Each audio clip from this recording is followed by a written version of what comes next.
অসমত কেইদিন সঘনাই ধৰি বৰষুণৰ ফলত আৰু অসমৰ কেইবাখন নদী বান্ধ ছিঙাৰ ফলত উজনি অসমৰ যোৰহাট, শিৱসাগৰ, চৰাইদেউ সম্পূৰ্ণৰূপে পানীত ডুবি গৈছে। লগতে মানুহৰ ঘৰ বাৰী বহু সা সম্পত্তি ক্ষতি হৈছে।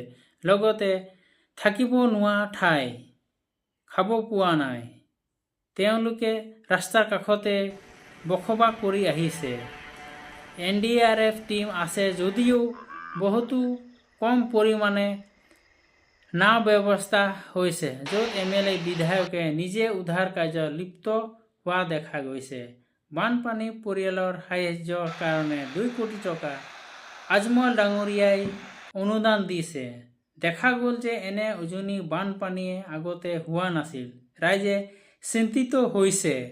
বহু ঠাইত মৃত শৰীৰ পানীত উপঙি গৈছে। জীৱ-জন্তুবিলাক পানীত উপঙি মৰি থকা দেখা গৈছে। সম্পূৰ্ণৰূপে যোগাযোগ বন্ধ, ৰেল সেৱা বন্ধ হৈছে। এনেদৰে ইমান পানী ক'ৰ পৰা আহিল? এনেদৰে নৰ্মেল পানী আগতে আছিল, কিন্তু এনেধৰণে ক্ষতিগ্ৰস্ত বানপানী হোৱা নাছিল বুলি ৰাইজে কৈছে।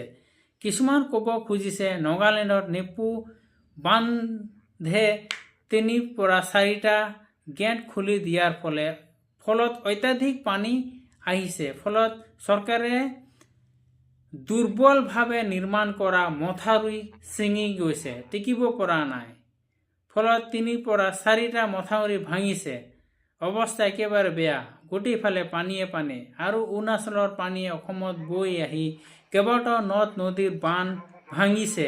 ফলত পানীৰ সোঁত বহুত বেছি বাঢ়ি গৈছে।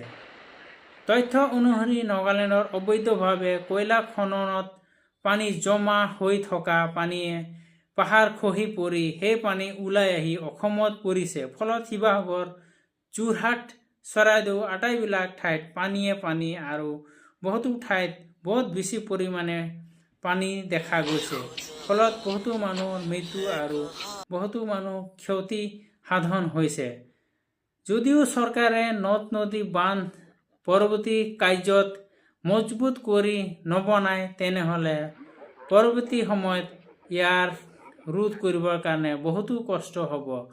কঠোৰ ব্যৱস্থা ল'ব লাগে নদীৰ বান্ধ ব্যৱস্থা বনাবৰ কাৰণে।